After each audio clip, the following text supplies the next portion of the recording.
Okay,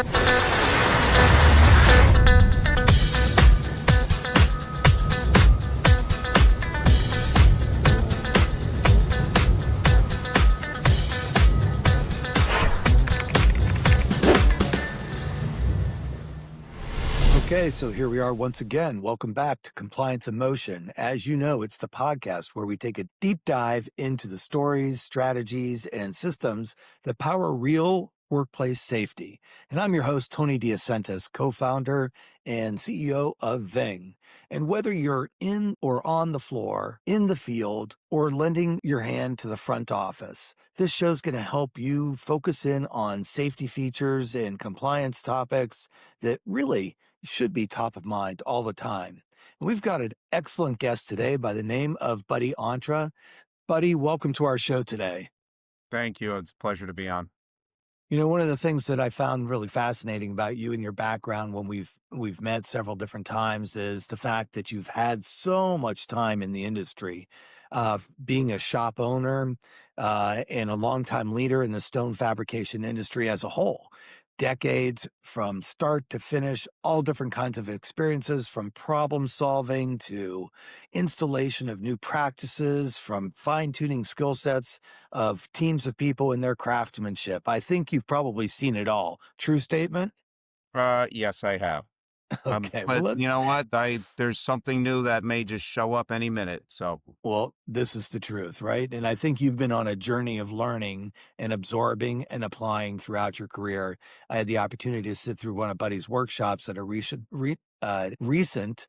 national conference by the ISFA organization, which was fantastic. So we're going to play a little bit off of that today and tap into some of Buddy's experience. But before we jump into that, Buddy, help me understand or help the listener understand the journey that you've been on and how you've developed your expertise over the years. Well, in 1982, I was 19 years old and I was in Houston, Texas. My father had moved down there when I was in high school. And I decided one Friday that, you know what, Connecticut stinks. I was going to say sucks, but Connecticut stinks. And I'm going to go down to Texas and see what's going on there. And I hopped on a plane on that following Sunday and, you know, bounced around from various jobs, you know, carpentry stuff and restaurants and things like that. And one of my neighbors suggested that I go downtown where they were building high-rise buildings and said, hey, you know what? I know the stone guy there. They're hiring and stuff, but I just went to the building and it was a 75-story building in Houston, Wow. Texas. And I, you know, this naive, skinny little kid with a lot of hair, you know, walked on there and said, hey, I'm looking for work. And whoever the first person I saw said, I think the stone guys are hiring. Go find Pat. So I went and found this guy, Pat, and Pat told me, come back tomorrow wearing some boots. Yeah. And he there said, you go. you're in the helpers union. Yeah. And that's, you know, where I got started working with stone. They were putting granite on the side of the building there. And my role for that first couple of weeks was to just mix up little buckets of cement to hand to this 25-year veteran bricklayer who was attaching them to the side of the building. That led you and really was a trajectory for your career to eventually learn all the right skills and then purchase your own fabrication shop. Is that how it worked? Well, yeah. I mean, that was in the early 80s and I was a teenager and I was just all about having fun. But, you know, what was cooler than saying, you know, hey, see that building over there? I put the stone on the side of it. And Houston at the time was booming so rapidly. And it was the time of what they call the Rust Belt, where the auto industry was failing. So a lot of people from the Midwest were migrating to Houston. And you know, it was just, you know, a land of opportunity for young folks. And after 4 years there, actually, it was like less than 2 years, I had my full union book because of the need of, you know, skilled workers and smart people to do it. And I actually had $1 more than union scale because I was the inventory manager on a 65-story building in Houston. Yeah. So I was considered a foreman. Because I just kept track of everything as they came out, but I was also learning how to use the, you know, the tools and stuff like that. So It Yeah. was, pretty interesting. Sometimes I'll say, if the electricians were hiring that day, I might be driving around a van with a lightning bolt on the side of it, you know? So, Yeah, there you go. You could have done it all, right? But what was that transition point when you went from the last job that you might have had into actually owning a fabrication shop? well, it went kind of like this. The few years I was in Houston on the high-rise buildings, it was through the Bricklayers Union. There were a couple of brothers from Michigan, and they opened their own tile and stone business. And Hmm. as the high-rise stuff, the big construction slowed down, I went to work for them. Then I learned how to install tile and stuff, and we were making vanities and fireplaces. And this was back when this was before these diamond pads that everybody uses today Mm. weren't even around. We would wet sand and wet sand and wet sand and then take oxalic acid in a piece of burlap and shine up the stone and protect the face and we didn't have all of this diamond technology. It was there, but it was scarce. So we were all kind of learning on our own. So I learned the fabrication part, that way. They slowed up. I got laid off, and I came back to Connecticut, was installing tile out of a station wagon. Now we're up to 1986, so 4 or 5 years later. And I had a customer who asked me for a fireplace, simple fireplace, 3 pieces on the facing and a hearth. And I looked in the phone book. We had phone books back then. There was no internet as far as we know, But I opened up the phone book and I looked up marble, and there were 3 places in Connecticut. So I drove up to one of them and I pulled in there and I had the sample that the lady wanted. And I said, "Hey, I need a few pieces of this." And he said, "Well, it's going to be like, 3 to 4 months before we can get it ready for you." And I said, "Really? You need help? I know how to do this stuff." And, sure enough, he hired me on the spot, and I was able to do some of my, little side work and stuff there. I worked for them on and off for 18 years. That was Maselli Marble and Granite in Hamden, Connecticut. And old George Maselli used to say there are 3 places in Connecticut, 4 if you count Rye Marble, which was in Westchester. So there really wasn't anything, and the fabrication industry was the odd vanity fireplace. But most of the time, I spent 40 to 50 hours a week making sills, saddles, shelves, and pieces that the tile installers would come and pick up and utilize for their jobs. So you literally had dialed into the skills required to be not only a kind of like an expert in your of the different areas, but a broad range of expertise and skills that you could deploy at any given time. So you've really touched just about every aspect of the fabrication business Yeah. throughout your career. Yeah, and that commercial experience early on. Now it's a lot different today how they go about it, but I touched enough of it that if I did get something out of the box as a fabricator, whether I was working for Maselli's, and but in 2005 is when I opened up my shop. Yep.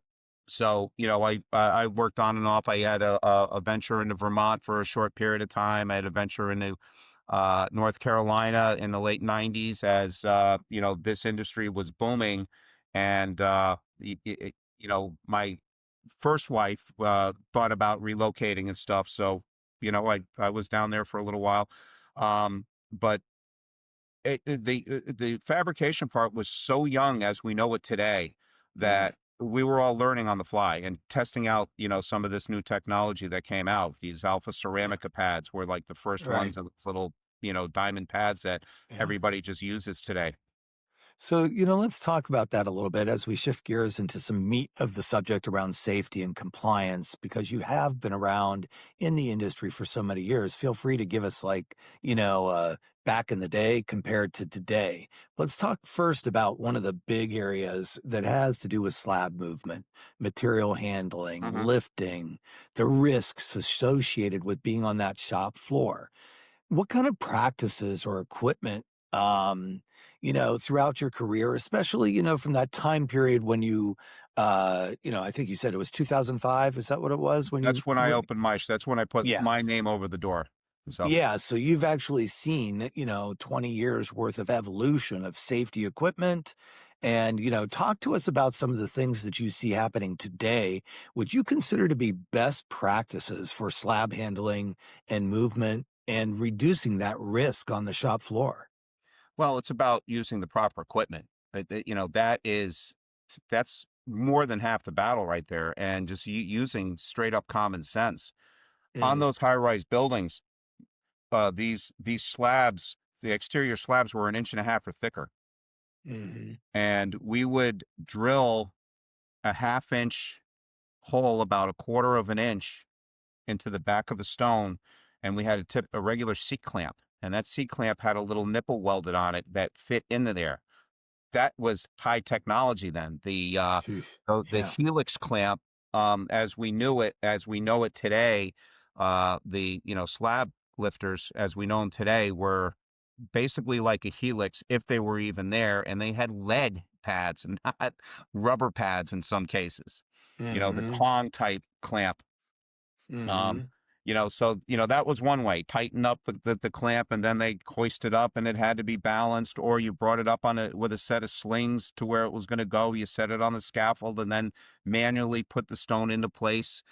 Oh, yeah. Around the shop, we always used slings. When I went straight fabrication, everything that was on slings. We didn't have the clamps right yet. Although we did have one of those, like I said, helix clamps that had lead pads.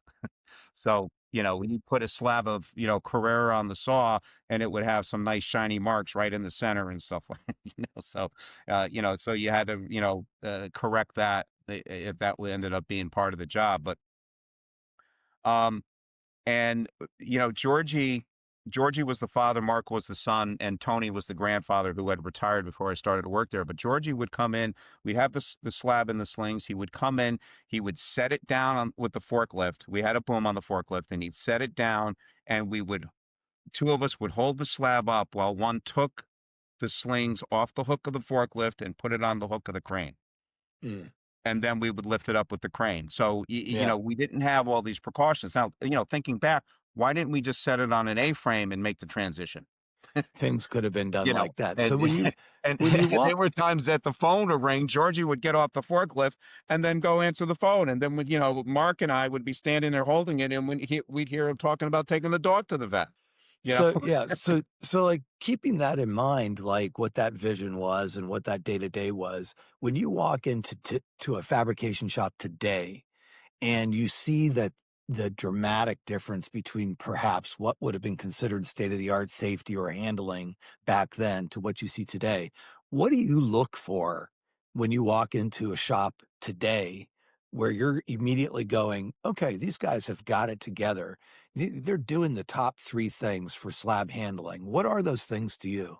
well, number one is the first and foremost is when moving a slab, whether it's a simple like small vanity or a large slab that's going to go on the saw, before it's cut, is have that experience. Have Hmm, at least somebody with several years of experience either on the forklift or on the floor as a spotter. Okay, two wet noodles can't hold each other up. right. It's an old saying. So if you have two rookies moving a slab, somebody's going to make a mistake. Yeah. However, many accidents happen as a result of complacency, and statistics show it. Somebody with experience that ends up getting hurt or worse. When these really bad accidents do happen, because they're like, well, I'll just slip my hand under here, or whatever it might be. I'll cut the hmm corner. I'll take the Yeah, taking your shortcut. eye off the ball for just a second or trying to Yeah, make up a and couple of minutes to get the project ahead of schedule or whatever, or back yeah, on and schedule. the Yeah, clamps we use for the slabs now, they used to have the hook. You'd have to get on and grab the hook and hold it up while they would, create the tension to pull it up. Today, they automatically do it. They yeah, are some Bluetooth type clamps and yeah, equipment you can use also. So tables, the saw tables go up and down. You set the slab up upright and put the table down. We didn't have that back then. right. We would set Yeah, it down. We had a series of 4x4s with cleats and stuff, and we would lean it. We'd measure to get halfway to the saw on the angle. We would yeah, lean it, and one guy would get up on top, two on the bottom, and it'd be one, two, three, whoa, and right. try to roll it up and just hope for the best. Yeah. You So know, you that it's clearly right. know when you walk into a shop today and you see some of these old timer things happening, you know those are red flags. Oh, well, Um, yeah. and The- and the- you're immediately kind of consulting with the people that you're working with to steer the ship a different direction. yeah. You But know, little things, I'm not going to be a Badinsky unless it's like imminent. I visit a lot of shops. I visit some in Connecticut. Part of my role today is project management, so I work with some of the local fabricators. uh And there's all this stuff that they do that's really, it's really not acceptable. I don't mean to be that guy, but I want to be that guy. yeah, Simple yep, thing, like you got the forklift and the boom. All right. When the forklift is parked, you put the boom all the way down on the floor. They don't do that. It takes up space because the boom's now on the floor. You have to walk around it. Someone might trip over it. But if you keep it up in the air, if that hose happens to break, yeah, the hydraulic hose happens to go as someone's walking underneath it, that's you not know, good. no, you Obviously, cannot, right? the proper Yeah, way, the standard, the proper standard is to have the boom down on the floor when the yeah. forklift is not in use.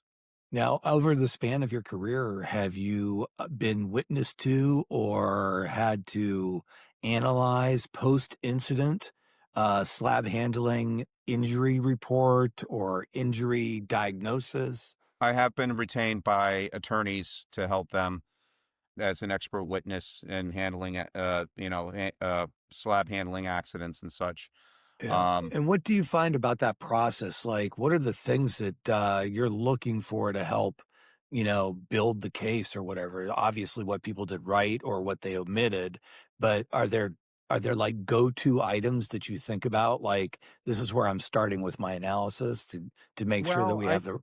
on one I did recently, it was an accident. A fellow fell off the truck, and Slab had followed, and he was maimed. Okay, didn't Oh, didn't yeah, die or whatever. He was maimed. yeah, Um, I was invited to the scene, and I can't share a lot of it because it's still pending. But right. I was invited, to the scene to inspect inspect the shop, the scene. There were other experts there. There was a forklift expert. I was the industry expert. There was a terrain expert because some of it was on a slanty part of the driveway. Hmm. Um, and one of the things I witnessed was, yeah, reading the deposition. There was no training, proper training, appropriate Yeah. training. Okay. Um, like somebody said, and I'm not going to say which party was, like, he was asked about his training, and his answer was, I watched the other guy for a while, Oh, yeah. quote unquote. I Not a watched good the other idea. guy, Right. and when this particular shop knew all these people were coming, both attorney sides, everybody had their own witnesses and stuff, and there was just an apathy. Hmm. There was just so many red flags, and I'm not going to get into it, but it was Yeah. like you knew these people were coming. You could have at least cleaned up a little bit, Yeah. you know. Um, we talk about, material handling, and we got on the topic of the clamps and the slings, and old ways versus new, but a lot of it has to do with material storage. That's where most Hmm. of the infractions would be. Most of the potential hazards are going to Hmm. be. Talking about slab storage, like in Yeah, in the pen the racks, on the racks. Yeah, A-frames, where, yeah. and as someone who was, had my own shop, worked for another shop, 35 years, 40 years on a shop floor, you have all these mismatched sizes of stone, and you just can't, it's just very difficult to sort it out and put all of the 4-footers over here, all of the five Mhm, footers here and stuff, and the L's. mhm, You have an L-shaped piece, and it's leaning on something that's only 18 inches, and it's sitting on one pin of the pin rack. It's very difficult to do it, but it only takes a minute or two every time that remnant gets put away, or that slab gets put away, to take that second and either tighten up the space between the slabs, make sure that it's sitting in the proper place. mhm, It's not leaning on, one point, or there's a dead space in the middle, or something's on the floor and not on the frame itself. mhm. But it gets overlooked, and it's human nature. Oh, I'll get back to that. but we Yeah. don't. Now, will you do as a service for people an actual inspection of that kind of thing, of their material storage area Yeah. and kind of go through like a checklist of things that you're looking for? Yes, I offer this to fabricators. It's, not so much like the paperwork stuff like Ving is so adept at, but more of, hey, I've been there, I know it. Well, as a shop owner, I had three separate OSHA voluntary inspections. Some of the things that I never would have thought that they would say was a violation was, or Mhm. is something I needed to abate. Was like, oh wow, I didn't know that. Geez, yeah, now that it Yeah. makes sense. But I had a fabricator in Massachusetts say, I have a voluntary inspection coming. Can you come up and just point out some things? Because instead of having, say, 20 to 30 things, abatements to take care of, I want to only have 10. I want to Yeah. be a little bit more prepared for this. What do you think Mm, they're going to say? Now, I mhm. actually went to two different places in Massachusetts over the past couple of years, and one of them's material storage was just basically it was horrible. We had Yeah. it sinking in the grass and everything, the slabs leaning up against trucks, and the sizing and the pin racks, and one inspector, actually both places were pretty bad with it. One inspector was very diligent about that and said, you need to strap this, you need to change this, all this needs to be taken. The other one didn't even mention a thing about it. Oh, really? Interesting. OSHA Yeah. inspectors, though, but OSHA inspectors are general safety, Yeah. you So know? they're not gonna be able to take a look at it. So that's actually a really good point for our listeners to take away with them is that when if you have general experience and you're not really in tune with years of experience like somebody like Buddy and understanding material storage racks for slabs of granite and all these other things, somebody like Buddy and his background and experience are gonna pick up on a lot of different key components of what that rack is and where it is and be able to give you the right remediation. But somebody who hasn't been through that for years or actually seen what can happen when it's not done correctly, which I'm sure you've seen as well, it's probably like domino effects or whatever, happens, worst case scenarios. Um, but you can go in there and really help people analyze and see those things correctly. Yeah, well, I mentioned I had several voluntary inspections in my own shop. First inspector, I had two different general inspectors. I had the same health and hygiene inspector three times. The first inspector was a little older. He told me that let's take something simple like the GFIs. Okay, we were working Hmm. around water and stuff like that. Maybe we get a warehouse that wasn't set up for stone, so I had the plug-in GFIs. He said those were Yeah. fine. Next inspector a few years later said, no, they have to be hardwired. So I had to bring an Oh, electrician in as part of my, abatement process yeah. to bring the electrician in to hardwire those Hmm. GFI plugs. Yeah. So, Yeah. some may say something here, some may not. Right. So it's a different thing. Now, if I walked into, say, a rubber manufacturing company that makes toy soldiers or something like that, I don't know, what I'll be looking for. I mean, Right. common sense things and stuff like that, but I don't Right. know what a right temperature for melting plastic is, where the red flag goes, those Yeah. little details. But in a stone shop, yeah, I've had enough. I've seen enough. I've heard Yeah. enough. That you can really apply that knowledge and that experience in there. So let's shift gears a little bit away from slab handling and material storage and things like that. I really do want to talk to you a little bit about silicosis prevention and silica exposure, respiratory protection, these kinds of things. Obviously, over the spans of your career, you've seen it all from the old days where nobody even paid attention to it to today, where we're very dialed in, but it still remains that silica exposure is really one of the most serious long-term safety risks. Slab handling is kind of like it is a very high risk, but it's very short term. I mean, if something goes wrong, you're going to know today. Silicosis prevention is long-term exposure. Yep. And there's a lot of discussion and a lot of topics, a lot of meetings and conversations about this. How has silica compliance evolved, in your opinion? And what are the things that you see today that you just go, Man, this makes so much sense to have these, two or three kinds of preventative mechanisms in place in a modern shop today that we just didn't have them yesterday. Well, I I polished a lot of granite dry for a long time. And I see a pulmonologist every year. I go into a tube every year because I've got some spots on my Hmm. lungs. They haven't grown, thank God. Or you just check to make sure that they're the same. I go into the phone booth and do all the, that's a a pulmonologist thing where you do the breathing tests and stuff. But I was well ventilated. I was very good at shooting the dust down and out the fan where the fan was in the particular area I was working and stuff. You learn, if it's coming in your face, you can't work. So you learn to do stuff like that. Um, in 1994, I went to Stone Expo in Houston, Texas, only because my father lived in Houston, Texas. I went for a visit. Stone Expo was there. It's not like what we know it at today. There was like a class in the morning and a class in the afternoon, and the big debate at that one education class was, do we polish wet or do we polish dry? So we really hadn't, grasped that doing everything wet was the really way to go yet. Today you just if there's a dry shop, it needs to be closed. I'm sorry, you know, or they need to just learn how to do it wet. Period. But that's not the total answer. You can't just say, well, we use water and it's fine. There's still a mist, that goes up into the air.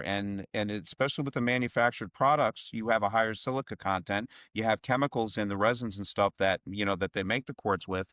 And I'm not trying to single it out or anything, but um, if if you take quartzite that's 90 something percent silica based by weight, you take a engineered stone slab, which is 90 something percent silica by weight. Um, if I take my diamond blade and I drop it in that slab of quartzite, it's going to create a cloud of dust. I take that same blade and I put it in the engineered stone, it's going to create a cloud of dust. The difference between those two clouds of dust are just one is so fine, it's almost like an aerosol, where the quartzite, the particles are like so much bigger that they're going to hit the floor faster. They're not going to linger as long. If it does get past my PPE, it is going to get my body defenses, the hair, the mucous membranes, and cilia and stuff are going to prevent it from really getting in there, where Right. that very, very fine dust it's almost a direct Yeah. avenue into the lungs. Now, each particle, whether the particle is this big or minuscule, is shaped the same way. It gets into the lungs, and the only way our body has to defend that is to create scar tissue. Mm. We can say doing it wet, but if you've walked into a shop and you smell that plastic in the air, that means there's a mist coming off of the processing.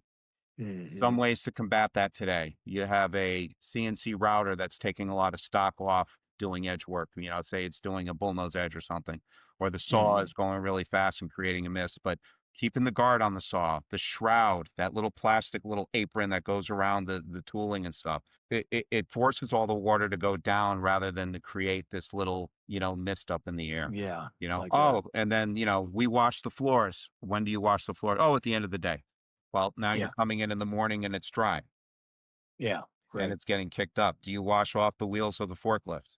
Do you hose everything off as general practice? There are some places I've been, they have like a floor scrubber, like a little mini Zamboni going around, Hmm. that somebody is that's his job or her job. Right. They just ride that thing around the shop all day long in a bigger shop. You Yep. know, Squeegeeing is better than hosing. If you've got a big floor squeegee and you can push it into your trenches, it's better than hosing. When you hose it, you get splatter. These little things make a difference.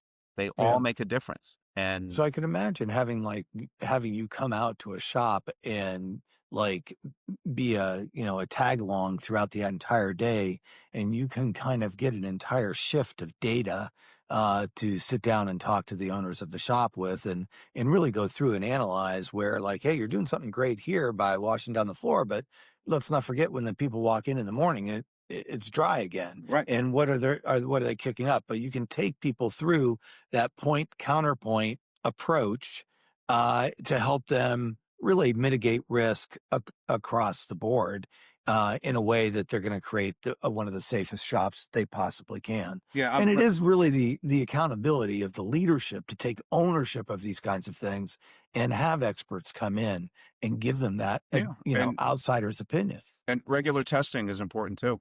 You know, our Yeah. our state voluntary OSHAs, whether it's run by the Department of Labor in whatever state, Connecticut, it's Department of Labor.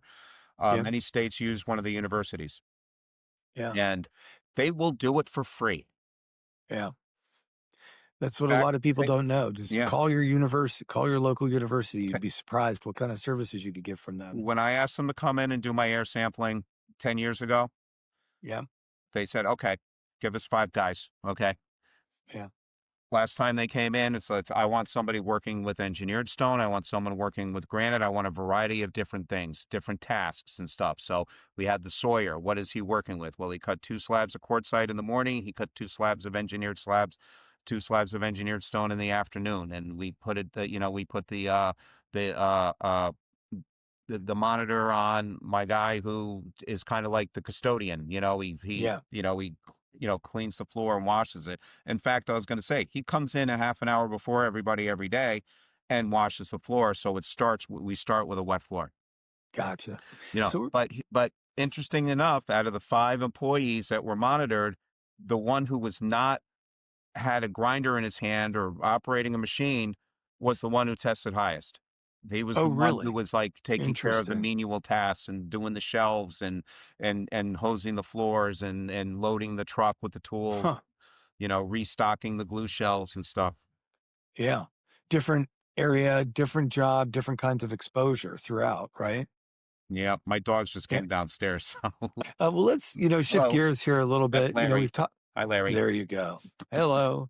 We've talked a lot about people working in the shop, but very, which is really predominantly the focus of so many different safety and compliance stories that we talk about. Let's quickly shift gears here and talk about the install crews, the people that go out. Of course, there's safety concerns and compliance issues for these groups. Share with us some insight that you might have at how does the safety um, shift?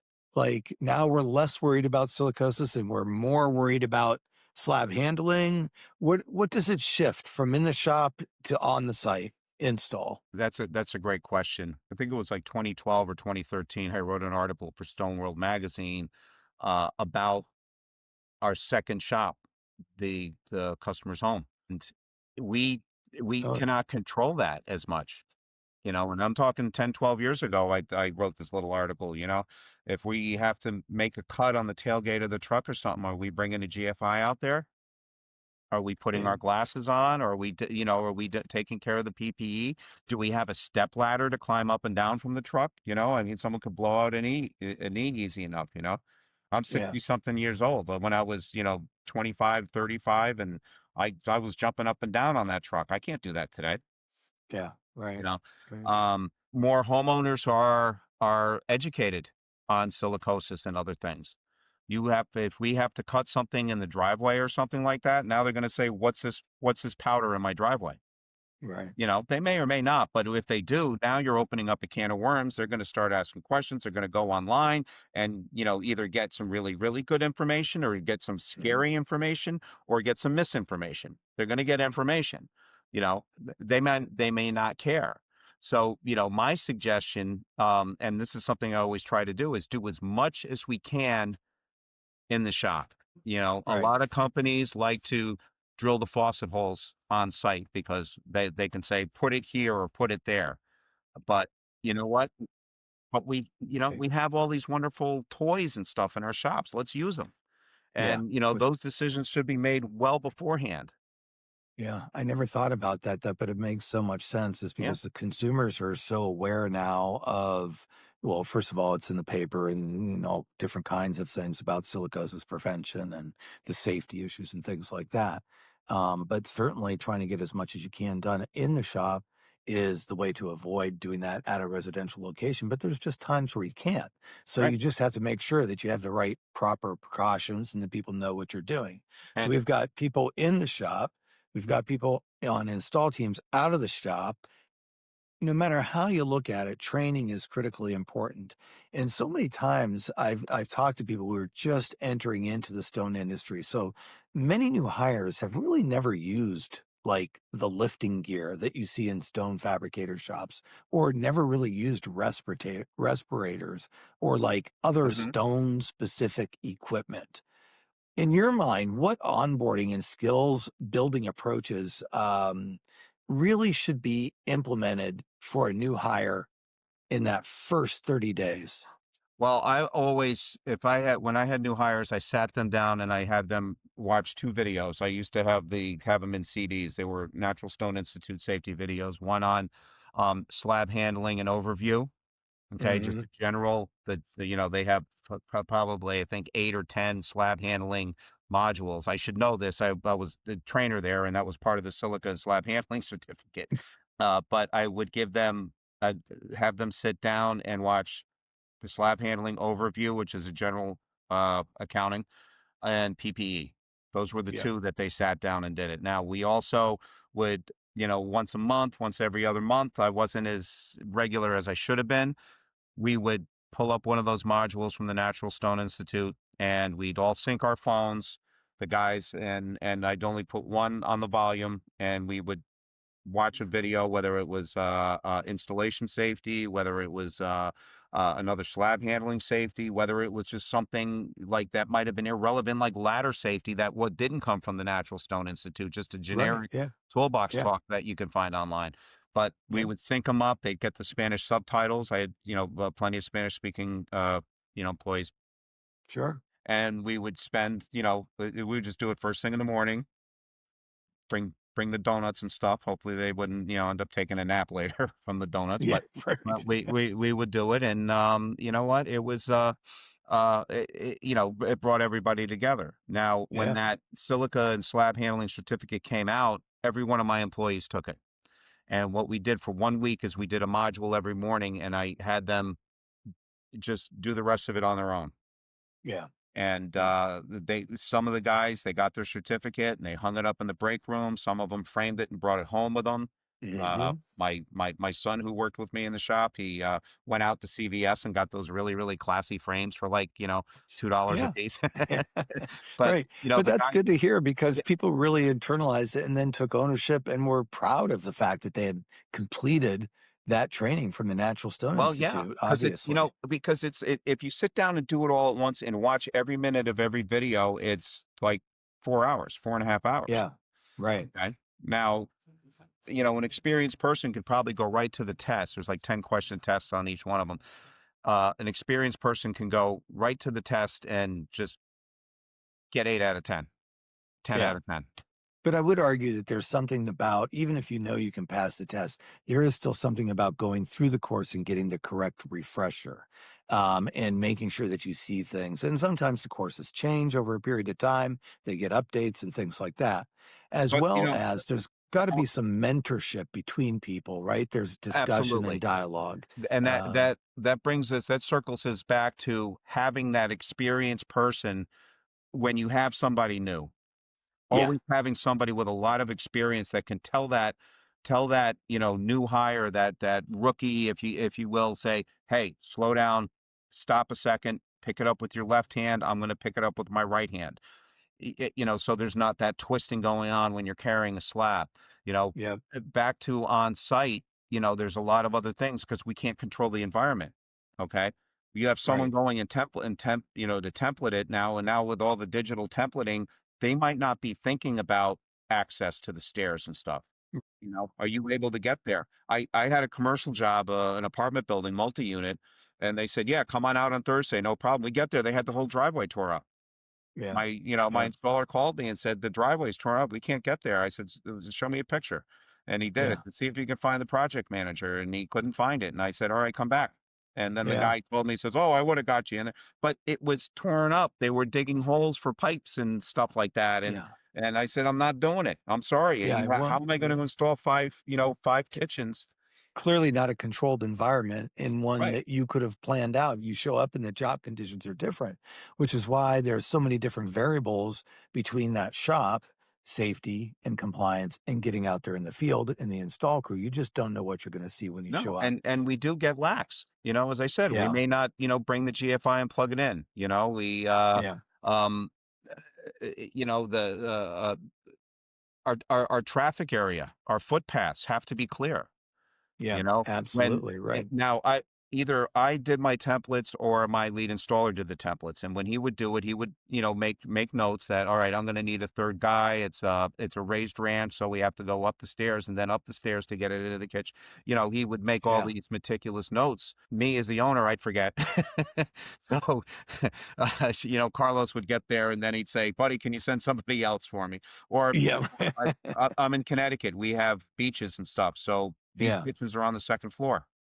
Yeah. Make a Right. note. Do we have Yeah. to hire a crane? And then, talk to whoever the agent of sale is and say, we have to, rent a crane, or do you have one, that Yeah. we can get this Absolutely. island up to the Yeah. second floor, Well, you as know? we round the corner here of our time together today, I want to ask you a question around because you are such an experienced leader and got the know-how on safety, but as a business owner of a fabrication shop, you also had the know-how on profitability and knowing how safety and profitability are linked.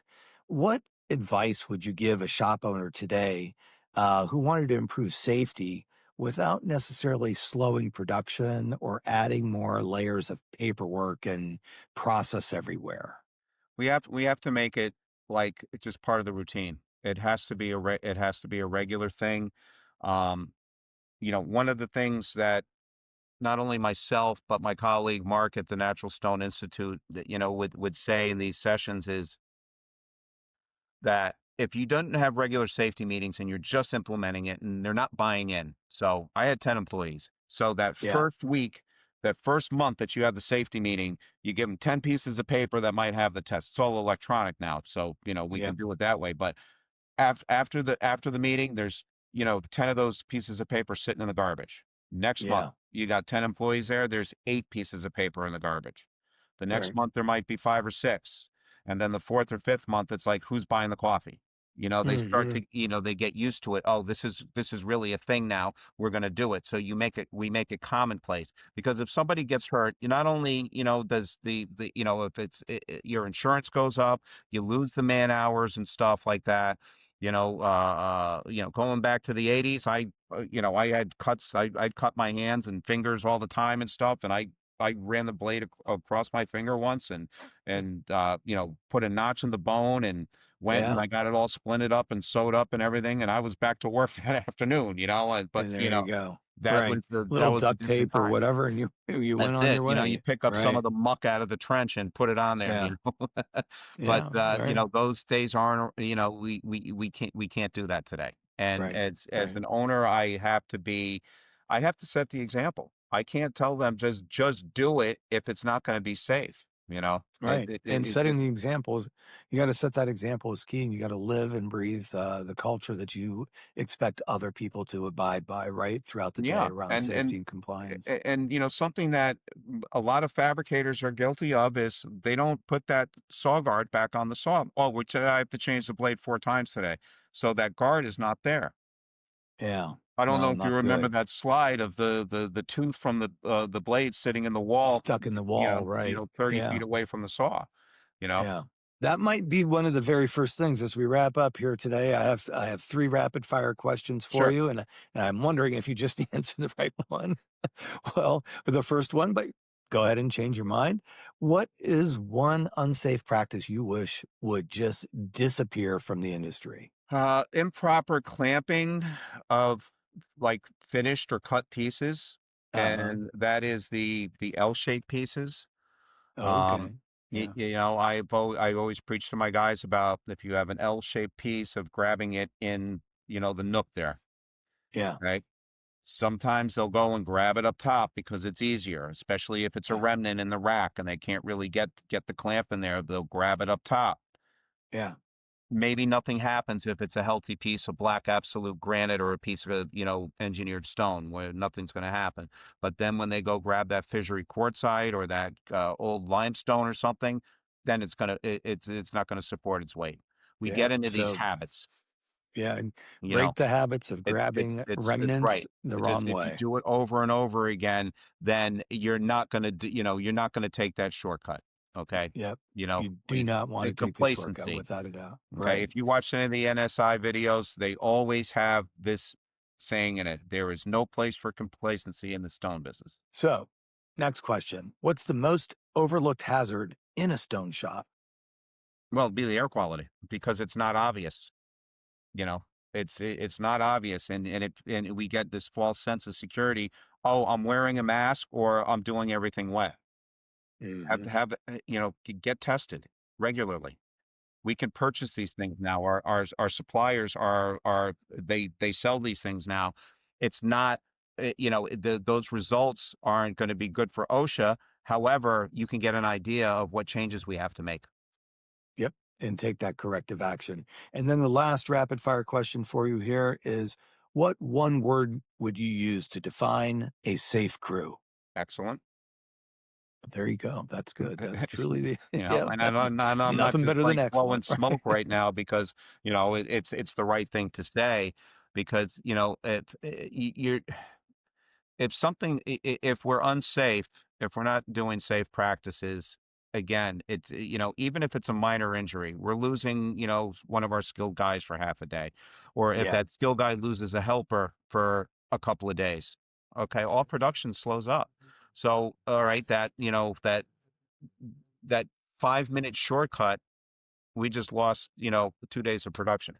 absolutely. Right. So just skip the shortcuts, And folks, without a doubt. the most important thing is we want everybody to show up for work tomorrow. We want them to go home to their families. We want them to take the kids to the little league game. Okay, Yep. yeah, everybody there, they're a father, a son, a brother, a sister, a mother, an aunt, an uncle. They're all of those things, Yep. and a- they have a life outside of their life isn't from 7 to 4:30 every day. No. In my shop. Okay, they have a And life off. outside that's more important than my granite emergencies. Absolutely, yes. Well, buddy, I want to thank you for the time today. It's been great talking to you. You obviously have plenty of uh, depth and breadth and years of stories and experiences under your belt. So thank you so much for sharing that with us here on the Compliance and Motion podcast. Greatly appreciate you carving out part of your day to do that. And listeners and viewers out there today, if you like what you heard, please like, subscribe, and share. There's got to be somebody out there in your community of safety professionals that's looking to hear everyday stories, tips, insights of things that they can do in their particular shop, or check out some of our other episodes that cover all different kinds of industries. And you'll be sure to understand some of those tips and tricks that you can make your safety culture stronger every day of the week. Thank you all so much. And buddy, thanks again. Have a great day. I appreciate it, Tony. Thank you for having me.